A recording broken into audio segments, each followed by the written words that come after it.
Bien-aimés frères et sœurs en Jésus, la grâce, la paix et la miséricorde nous sont données de la part de Dieu le Père et de Jésus-Christ, son Fils, notre Sauveur. Amen. Pour notre méditation de ce jour, nous allons lire dans le livre de Matthieu au chapitre 3, le verset 11. Avant la lecture, nous voulons chanter cet air à la gloire de Dieu. Esprit de Dieu, descend. Esprit de Dieu, descend, descend. Esprit de Dieu, descend sur nous. Esprit de Dieu, descend, descend.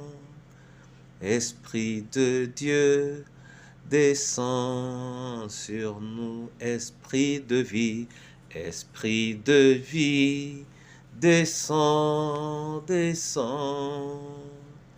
Esprit de vie, descend sur nous.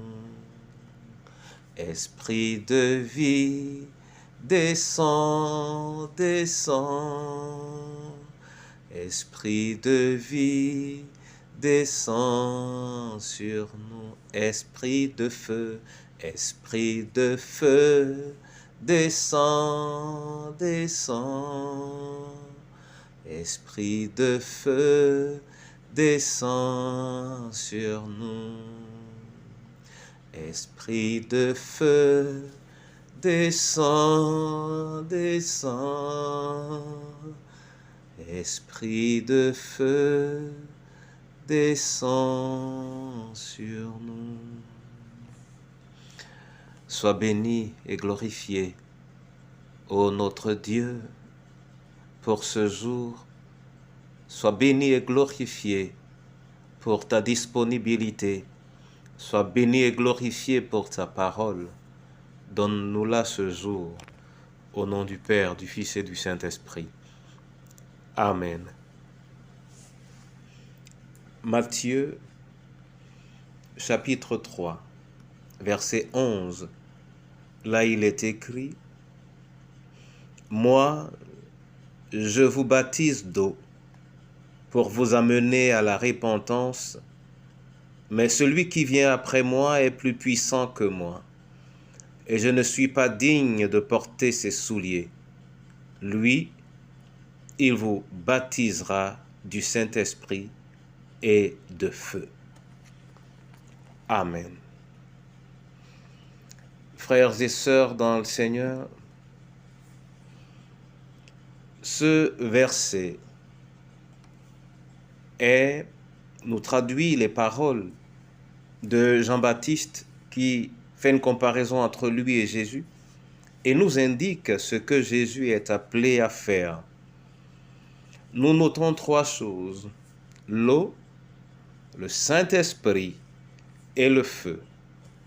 Jean-Baptiste a baptisé d'eau pour purifier certainement le corps et certainement également le cœur.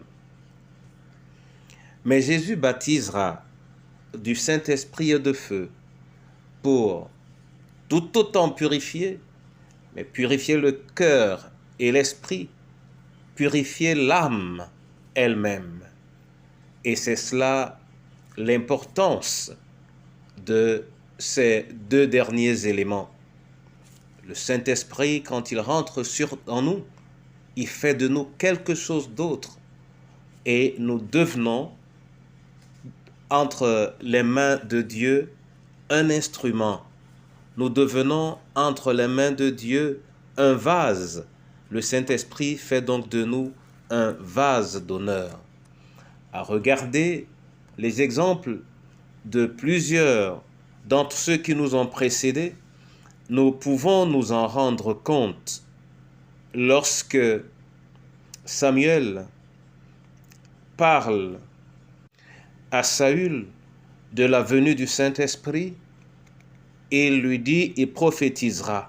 Et effectivement, le Saint-Esprit fera de Saül un prophète.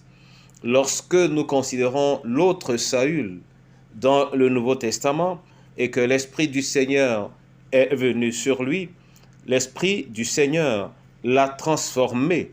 Lui qui était l'ennemi de Christ, il est devenu, par le biais du Saint-Esprit, un vase d'honneur pour la cause de l'Évangile. Mon frère et ma sœur, l'occasion nous est donnée de crier à Dieu, de crier au Saint-Esprit, de venir en nous, afin qu'il nous rende capables de tenir ferme face à tout ce qui peut nous garder captifs.